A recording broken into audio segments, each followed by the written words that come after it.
नेक लोगों की सोहबत इख्तियार करो कि सोहबत में बड़ा असर होता है। हर एक का जुल्म सहना चाहिए और उसका बदला लेने की नीयत नहीं करनी चाहिए।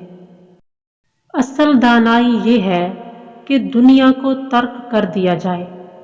मामले के वक्त इस किस्म की गुफ्तगू करनी चाहिए कि गर्दन की रगें नमूदार ना हो, यानी तासुब और गज़ब की अलामत ना पाई जाए। जब एक मर्तबा पेट भर जाए तो फिर और नहीं खाना चाहिए।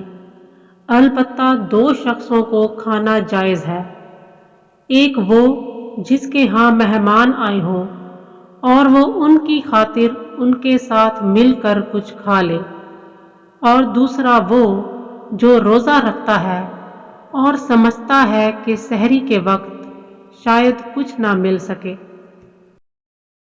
जिसकी तबा लतीफ़ हो वो जल्द ही बरहम हो जाता है। औलिया का इश्क उनकी अक्ल पर गालिब होता है। दरवेश को चाहिए कि ना खुशी से खुश हो और ना गमी से गमनाक। मुरीद जब इल्म सीखता है तो उसे शर्फ हासिल होता है, और वो जब अताअत करता है तो उसके काम की बेहतरी होती है। इस मौका पर पीर को चाहिए कि वो दोनों को तोड़ दे, यानी इल्म और अमल दोनों को उसकी नज़र से गिरा दे कि खुद पसंदी में मुब्तला ना हो जाए।